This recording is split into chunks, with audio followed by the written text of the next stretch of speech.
Hello friends.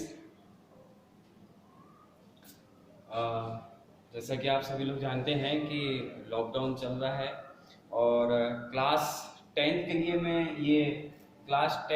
के लिए मैं रियल नंबर जो अपना चैप्टर है, चैप्टर फर्स्ट का एक्सरसाइज नंबर 1.1 में जो रियल नंबर का जो टॉपिक है, आज हम उसकी एक्सरसाइज 1.1 कवर करेंगे। और सबसे पहले तो जो हमारे रियल नंबर में जो बेसिक जानकारी है, जो हमको जरूरी जानकारी होनी चाहिए, उसके बारे में मैं आपको बता दूं कि रियल नंबर को हम रियल नंबर मतलब कि वास्तविक संख्या बोला जाता है। वास्तविक संख्या जो कि आपके 1 2 3 पूरा जो कि है, और उन वास्तविक संख्याओं में कुछ जैसे कि नेचुरल नंबर क्या होते हैं? नेचुरल नंबर जिनको हम बोलते हैं, हिंदी में हम बोलते हैं कि प्राकृतिक संख्या, जिनका मीन्स है प्राकृतिक संख्या, जिनको हम 1 2 3 4 5 6 7 डेट इज एन नंबर जितने भी। नेचुरल नंबर के बाद होल नंबर, जिनको हम बोलते हैं पूर्ण संख्या। अब पूर्ण संख्या किसको बोलेंगे? जहां पे जीरो लगा देंगे, जीरो लग गया तो ये पूर्ण संख्या होगी। कहां तक होगी? एन तक होगी। फिर इसके बाद इंटीजर नंबर में जहां पे कोई भी वैल्यू माइनस से स्टार्ट होके जीरो से लेकर प्लस तक हो, जैसे कि -2 -3 -2 -1 0 1 2 3 ऐसा, या फिर -4 -5 ऐसा करते हो, ये इंटीजर नंबर बोलते हैं। फिर इसके बाद आते हैं कि रेशनल नंबर, इरेशनल नंबर क्या होता है? रेशनल नंबर ऐसे नंबर जिनको हम P/Q के फॉर्म में लिख सकते हैं, वो होते हैं रेशनल नंबर। जैसे कि अब इसमें आप देखिए, रेशनल नंबर जैसे कि P/Q लिखा आपने, इसमें Q जो है कभी भी जीरो नहीं होगा। रीजन, क्योंकि रेशनल नंबर हम किसको बोलते हैं? जो P/Q की फॉर्म में लिखा जा सके।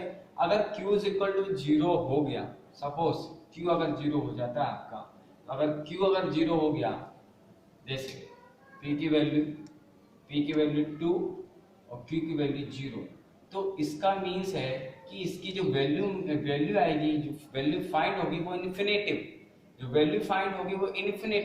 और रेशनल नंबर ये नहीं होता है। रेशनल नंबर जिनको आप P/Q की फॉर्म में लिख सके। अब जैसे कि दूसरा एग्जांपल आप लें कि जैसे कि मान लें आपने Q जो है, इसीलिए Q को हम जीरो नहीं लिख सकते, Q को हम जीरो के बराबर नहीं लिख सकते, लेकिन हम P को हम जो है वो जीरो लिख सकते हैं। क्यों? रीजन इसका, क्योंकि P की जगह अगर हम जीरो रखेंगे और Q की जगह हम 2 रखेंगे तो वैल्यू क्या आएगा? जीरो क्या है? जो कि एक इंटीजर वैल्यू है, जिसको हम रेशनल नंबर बोलते हैं।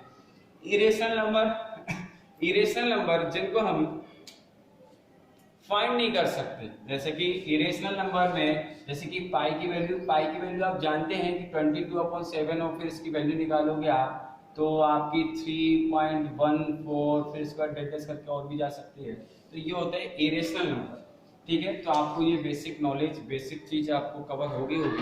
इसके बाद हम स्टार्ट करेंगे chapter number 1.1 exercise 1.1 class 10 start करेंगे। एक्सरसाइज का पहला क्वेश्चन, और जिसमें थ्योरम है, और इस थ्योरम का नाम है यूक्लिड्स डिवीजन एल्गोरिथम। इसके बारे में चर्चा करेंगे। देखिए आप क्या होती है इस थ्योरम के बारे में। सबसे पहले तो आप ये जानिए कि सबसे पहले आपने पढ़ा होगा कि डिविडेंड, देखिए आप, dividend is equal to divisor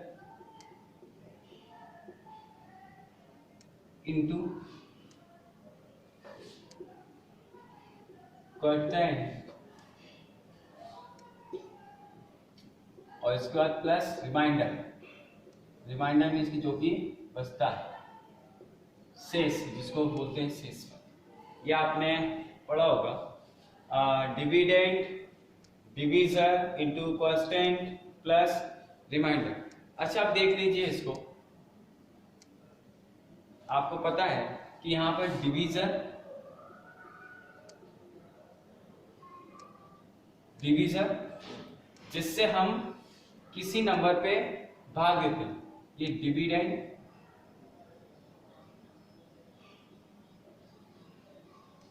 भाग दिया, डिवाइड करा, आपका निकलता है क्वोटिएंट,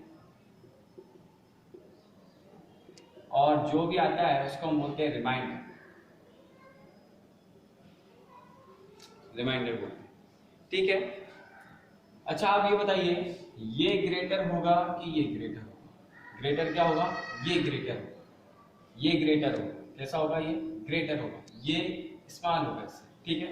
अब देखते हैं इसमें जो आपका थ्योरम है, यूक्लिड्स डिवीजन एल्गोरिथम जो है, इसमें आप देखिए क्या है, पहले डालते हैं।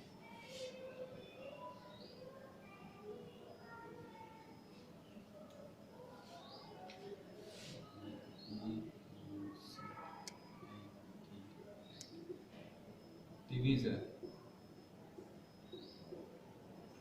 ठीक है। अब इसमें समझते हैं, इसमें आपका फॉर्मूला जो कि लगेगा वो यही लगेगा। इसमें बस शर्त ये है कि आपका जो रिमाइंडर है वो 0 आ जाना चाहिए। वो जब तक 0 नहीं आएगा हम उसको सॉल्व करते रहेंगे। तो पहला जो क्वेश्चन है वो पहला क्वेश्चन करते हैं। पहला क्वेश्चन दिया आपके एक्सरसाइज में 1.1 में, use Euclid's division algorithm to find the HCF of. HCF find करना आपको, और एचसीएफ का मतलब रहता है हाईएस्ट कॉमन फैक्टर। एचसीएफ का मतलब रहता है हाईएस्ट कॉमन फैक्टर। और पहला क्वेश्चन जो आपका सम है वो दिया है कि 135 एंड 225। अब इसमें आप सभी को पता है, देखिए 135 एंड 225 ग्रेटर कौन है? 225। तो आपने लिखा 225 इज ग्रेटर 135, ठीक है। लिखने के बाद आपने 135 से डिवाइड करा 225।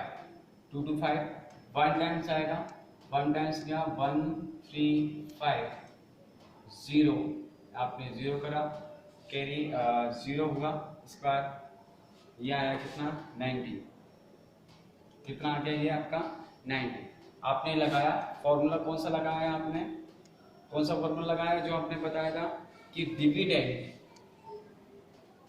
Dividend is equal to divisor into quotient plus reminder.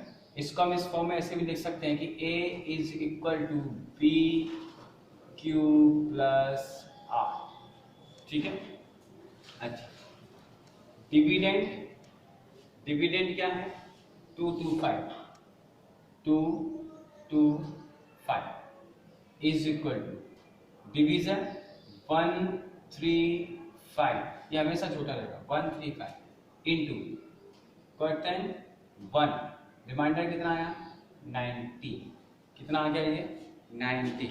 लेकिन आपने देखा कि यहाँ पर जो है, यहाँ पर रिमाइंडर, ये थ्योरम जो है आपकी जब प्रूव होगी जब आपकी यहाँ पर रिमाइंडर जो है वो 0 आना चाहिए। यहाँ पे कितना है? 90, तभी इसको और सॉल्व करेंगे।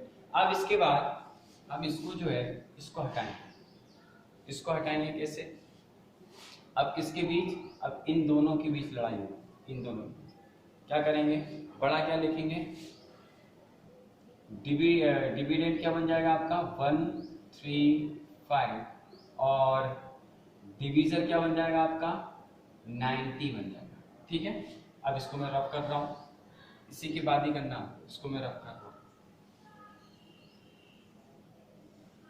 तो 90 इज इक्वल टू 135 कितने टाइम्स आएगा? 1 टाइम्स 190 माइनस रिमाइंडर क्या बचेगा? 45। ये क्या रहा आपका? Dividend is equal to divisor plus into quotient plus remainder 45। अभी भी आपका देखिए, अभी भी रिमाइंडर 0 नहीं आया, तो अब किसको हटाएंगे? अब हम इसको हटाएंगे। पहले हमने किसको हटाया? इसको हटाया। अब हम किसको हटाएंगे? 135 को हटाएंगे। अब किसके बीच? इन दोनों के बीच लड़ाई। इसको रब करेंगे, नंबर बड़ा कौन सा है 90, ये क्या बनेगा डिविडेंड डिवीजर 45, डिवीजर 45 कितने टाइम्स 2 टाइम्स 45 इंटू 2 90, ये क्या हुआ कैंसिल, रिमाइंडर क्या आ गया आपका 0, क्या आ गया रिमाइंडर 0, तो लिखेंगे 90 is equal to 45 into 2 plus 0, remainder क्या आ गया आपका 0। ये थ्योरम जो है आपकी प्रूव होगी और इसका एचसीएफ क्या होगा, जो भी आपका जहां पर भी रिमाइंडर 0 आए, जैसे कि इस लाइन पे आपका रिमाइंडर 0 आया, तो इसका एचसीएफ जो होगा, इसका जो एचसीएफ होगा वो क्या होगा डिवीजर इसका एचसीएफ होगा। मींस कि इसमें आप लिख सकते हैं कि एचसीएफ ऑफ कौन सा नंबर था 135 एंड 225 इज कितना 45। ये आपका पहला क्वेश्चन देखिए, ठीक है। दूसरा क्वेश्चन करते हैं, धीरे धीरे समझ में आ जाएगा।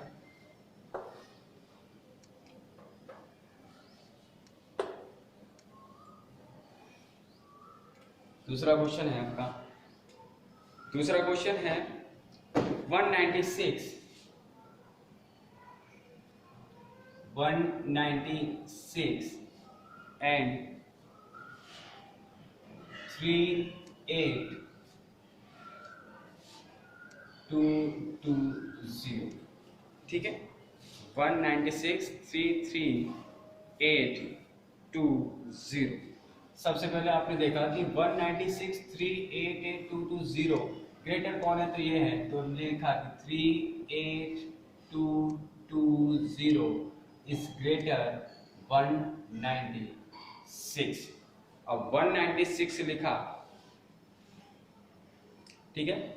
अब डिवाइड करेंगे 196 38220 कितने टाइम्स आएगा ये 1 टाइम्स 196, ठीक है 196।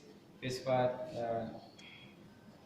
क्या आएगा 12 6 यहाँ पे 17 और ये हो गया 8, यहाँ पे बचा 1 और यहाँ पे फिर 2 उतारेंगे 2, कितने टाइम्स आएगा ये 9 टाइम्स, 9 टाइम्स आएगा। करेंगे अपन क्या आ जाएगा 1764 इसके बाद फिर 980, ये 0 आपका होता, इसका कितने टाइम्स आएगा ये 5 6 33 8 9, तो इसका देखिए रिमाइंडर क्या आ गया 0, इसका रिमाइंडर क्या आ गया 0, तो इसका लिखेंगे, इसका तो डायरेक्ट HCF इज, इसका HCF is of 196 and 38220 is क्या आ जाएगा इसका 196, इसका एलसीएम आ जाएगा, ठीक है। अब इसके बाद क्वेश्चन नंबर थर्ड, ये आप लोग करके देखिएगा, नहीं आए कोई डाउट हो पूछे। क्वेश्चन नंबर थर्ड आपके लिए वर्क है। क्वेश्चन नंबर थर्ड है कि 867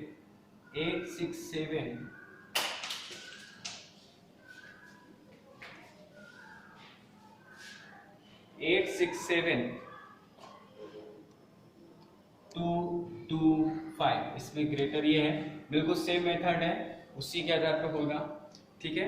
अब हम चलते हैं, ये आपके लिए वर्क है, ठीक है। अब क्वेश्चन नंबर सेकंड देखिए, क्वेश्चन नंबर सेकंड,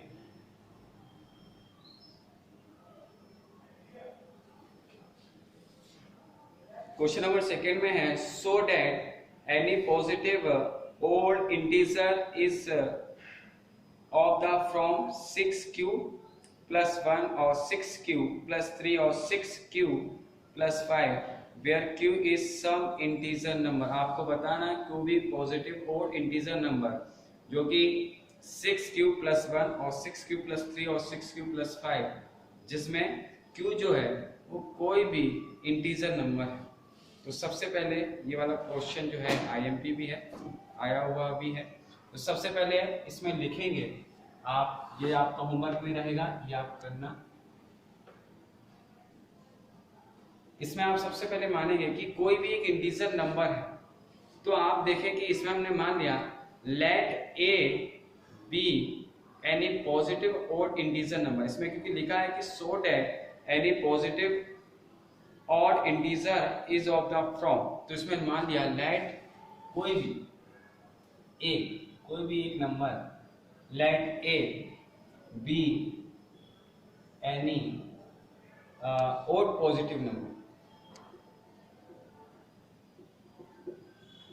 पॉजिटिव और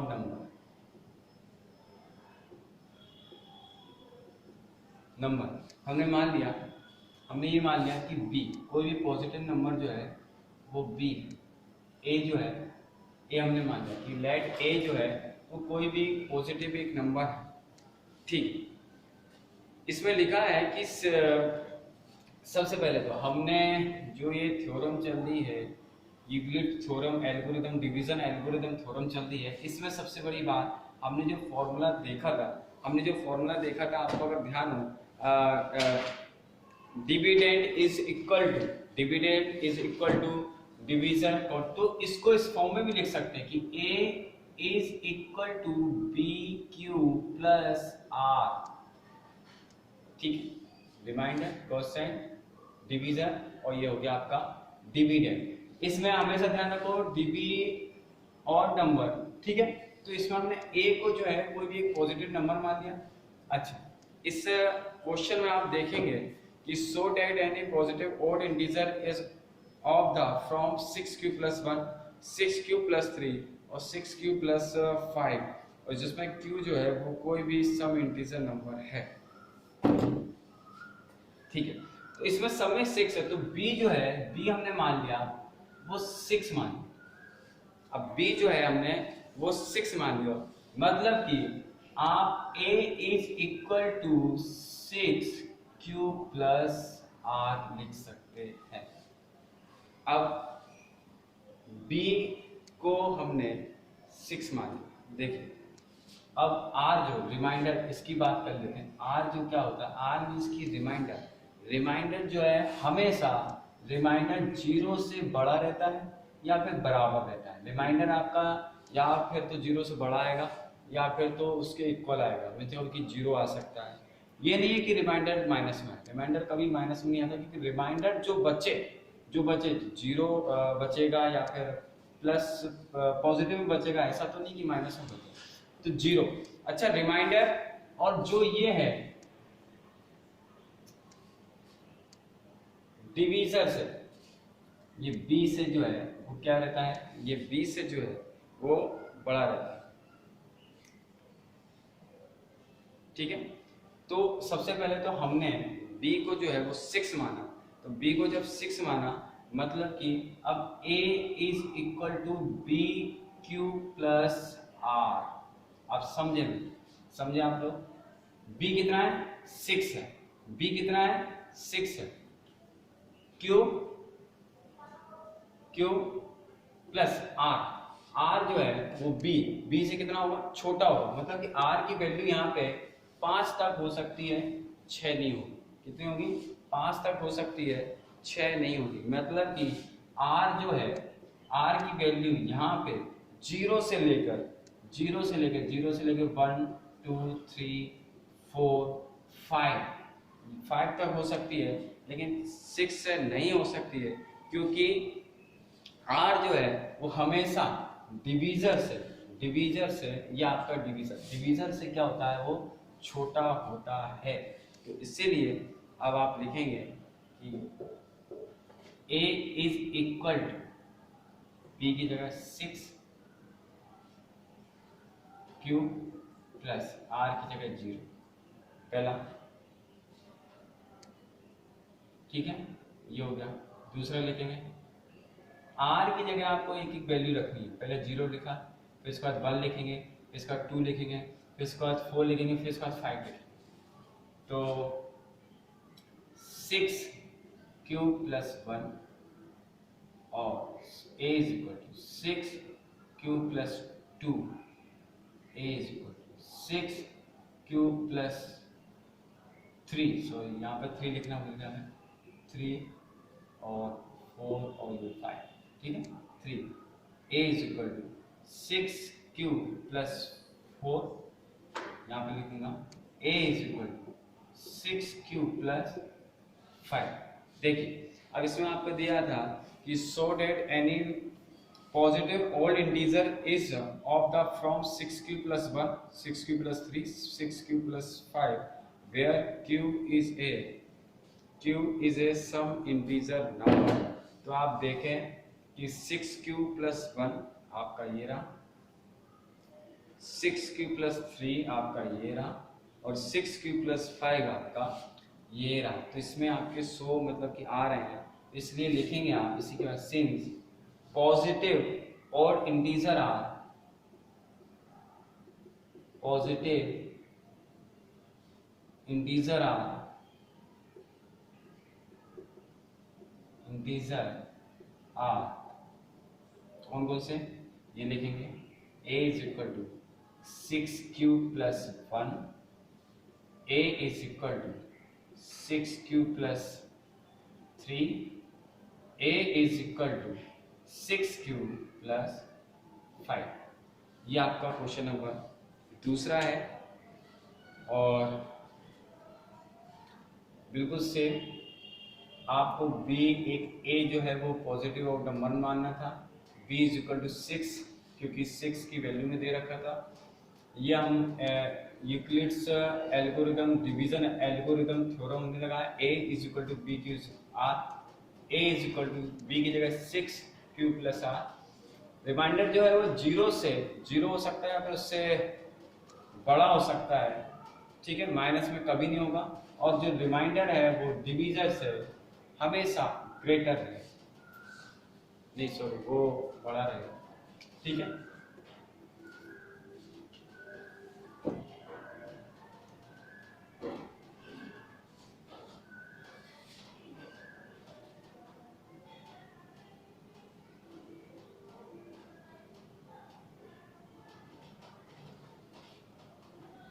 हो गया, ठीक है। कोई अगर डाउट हो तो आप पूछ सकते हैं, ठीक है। इसके बाद आपके क्वेश्चन नंबर 3, 4 आपका इसका मैं पार्ट सेकंड बनाऊंगा, तो उसमें आप देखिए वो भी सेकंड भी जल्द बनाऊंगा मैं, ठीक है। और कैसा लगा आपका वीडियो, कैसा लगा आपको ये वीडियो, लाइक करें, ठीक है, बताएं आप कैसा लगा, समझ में आ रहा है, अच्छे से समझना है इसको और बताना है, जो होमवर्क दिया है उसको करना है। डाउट आपके कहीं भी डाउट जो है वो आपके क्लियर होने चाहिए, ठीक है, ठीक है, थैंक यू।